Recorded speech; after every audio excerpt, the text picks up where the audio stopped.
Hey, it's your old pal Lucid Stu again, and in this video we're taking back the streets.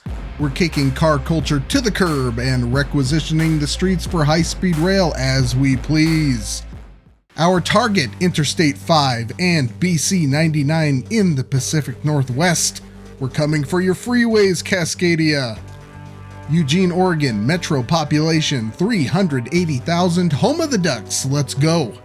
We're starting in the northbound lanes of Interstate 5, 3 miles northeast of downtown Eugene on the border of Eugene and Springfield. This is next to a mall with the contemptible name of the Shops at Gateway. You heard right, we're not taking right-of-way leftovers, we're taking lanes. We're also taking malls and converting them into transit-oriented development.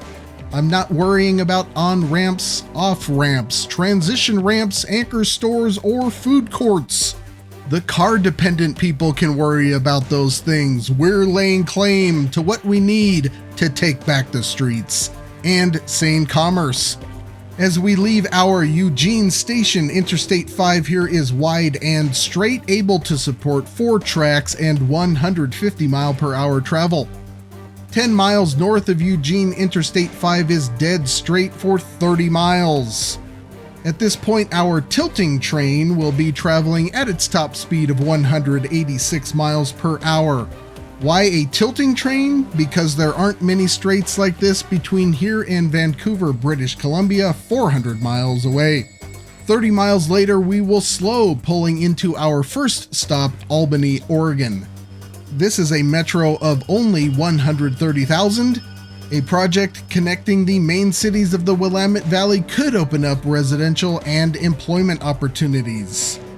I'm putting the station next to the municipal airport. This could be moved to the south, freeing up 90 acres for development next to the station.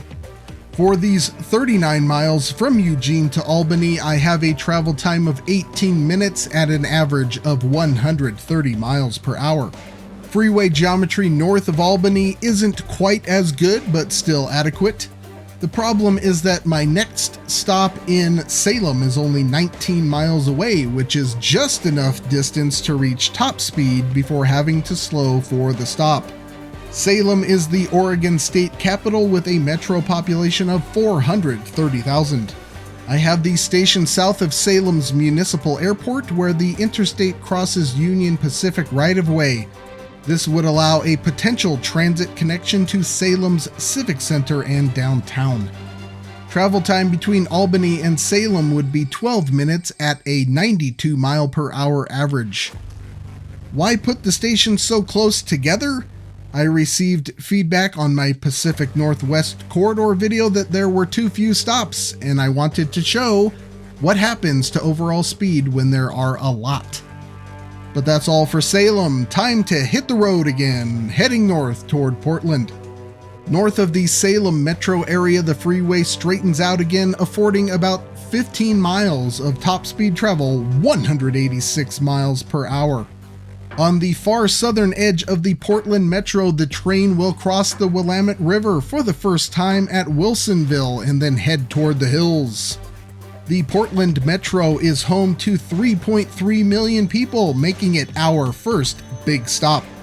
In the hills, the terrain gets rugged and the route gets slow.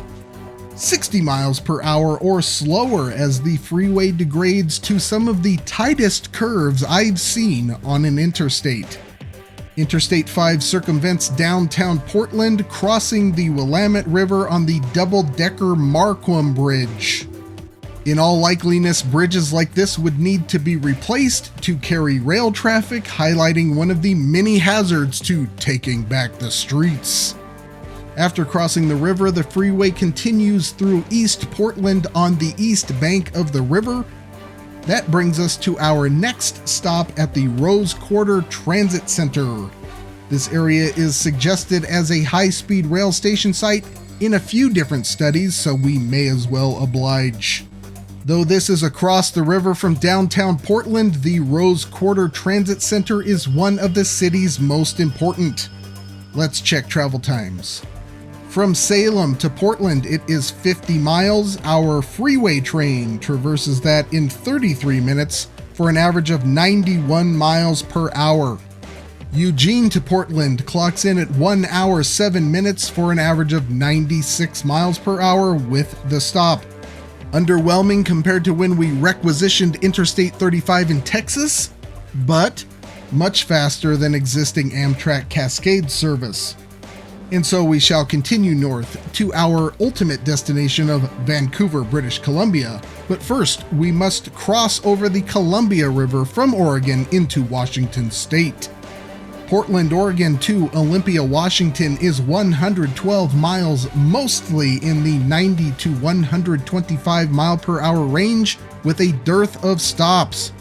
One possibility is the Kelso area, which has a tempting half-dead mall roughly 50 miles from Portland, but will continue on due to an area population of only 60,000. Same thing for Chehalis and Centralia, about 25 miles south of Olympia. This brings up the subject of additional stops, which would be facilitated by regional services. Here is a sampling of some that are possible along Interstate 5. Coming into the Olympia area from the south, the freeway is straight enough to support 150 mile per hour travel. This will be the last such geometry for a while. Olympia is the Washington state capital, and it has a metro population of 300,000. One problem with using freeway right-of-way is that sometimes long straights can be difficult to come by, like in Olympia. This causes our station to be in an undesirable spot a little more than a mile from the state capitol building. Since we've made it to Olympia, let's check travel times. Portland to Olympia is 112.5 miles. I have that taking an hour and 7 minutes for a somewhat respectable 100 mile per hour average. Next up is Tacoma. I made sure to include both Olympia and Tacoma based on feedback from the last Pacific Northwest video. The two are only 28 miles apart, so like Albany and Salem, temper your expectations. From far out, the route looks straight, but it's actually full of tight turns and odd jogs that keep speed mostly around 75 miles per hour. Tacoma, located midway between Olympia and Seattle, is counted as part of the Seattle Metro. It has a city population of 220,000. The Tacoma station will be more conveniently located next to the Tacoma Dome, which is used for various dome-type activities. Travel time from Olympia, unimpressive at 24 minutes and a 70 mile per hour average. But who knows, maybe Tacoma to Seattle is better. It is. But not that much. Not bad geometry, but just enough curves to keep things from getting truly fast. Interstate 5 runs close to SeaTac here. That is the Seattle area's main commercial airport. I'm going to skip it and leave that to local transit. Our quote-unquote high-speed rail train is already looking like regional rail as it is. North of SeaTac, another decent stretch, but only straight and long enough to support 125 mile per hour cruise. Then it's up the hill into downtown Seattle on a 4% grade. Seattle has a metro population of 4 million, making it the largest metro in the Cascadia region. The fact that someone managed to plow 14 traffic lanes through the middle of this city is quite the engineering feat, but it makes for an awkward high-speed rail station. Great location though, better than any that could be managed above ground otherwise. From the top of the hill in Seattle to Tacoma, it is 31.5 miles. That would take 23 minutes for an average of 82 miles per hour. Portland to Seattle, 172 miles, just under 2 hours, 87 mile per hour average. This is a Sella between New York City and Washington, D.C. levels of performance. Will things improve? Let's continue on through Seattle to the north to find out. I-5 is consistently serpentine between Seattle and Everett, 27.5 miles away. That's going to keep our speed at or under 90 miles per hour. Everett is also counted as part of the Seattle Metro. City population is 110,000. I have located the station at the junction with BNSF tracks a quarter mile from the existing train station. The area adjacent also has some riverfront property that could be filled with transit-oriented development. Coming into Everett High-Speed Rail Station, we have a time of 22 minutes from Seattle. That's an average of 75 miles per hour. More regional rail type stuff. North of Everett, between Marysville and Burlington, there are a couple of good stretches that afford 125 to 150 mile per hour travel for a bit. There is a mall next to the freeway in Burlington that was tempting, but I couldn't stomach another 30-mile segment and opted to continue to Bellingham. Based on previous segments, you can guess at the time. Between Burlington and Bellingham, there is a mountain pass to traverse. 75 miles per hour is the best to hope for there. Should be scenic though. Bellingham's metro population is 230,000. In this paradigm of sticking to the freeway, downtown didn't hold much promise, and their mall isn't dead enough, so I opted for the airport. Bellingham International is small by passenger volume, but it has room to grow. It is 66 miles from here to Everett. That would take 44 minutes for an average of 90 miles per hour. It helps to not stop every 30 miles. Speaking of that, let's make a run for the border. The interstate between Bellingham and the Canadian border is pretty straight with the exception of a few obnoxious curves. Even though it's only 18 miles, a train would be able to cruise at 150 miles per hour for a few miles here. The stop here is more for southern Surrey, British Columbia than Blaine, Washington, considering the ultimate connection to Vancouver. Time from Bellingham to the border would be 15 minutes for an average of 74 miles per hour. North of the border, it is Interstate 5 no longer. We travel on BC 99 through Surrey with speed remaining relatively slow due to curves. Now solidly into the Vancouver Metro, of which Surrey is a part. Vancouver Metro population is 2.6 million. Things speed up eventually to 200 kilometers per hour before heading under the southern arm of the Fraser River in the George Massey Tunnel. Surely not built for train travel, but we're taking back the streets even in Canada. Very slow from that point, actually impossible in southern Vancouver as the route winds up on surface streets after crossing the northern arm of the Fraser. Current curve radius here is 50 meters. We need 150 minimum. That means 20 structures need to go. We're not just taking back the streets, we're taking back the neighborhood too. From there, a straight shot north on Granville Street. This would create a 7-kilometer long railroad wall through the heart of the city. Then onto the Granville Bridge and into the core of Vancouver.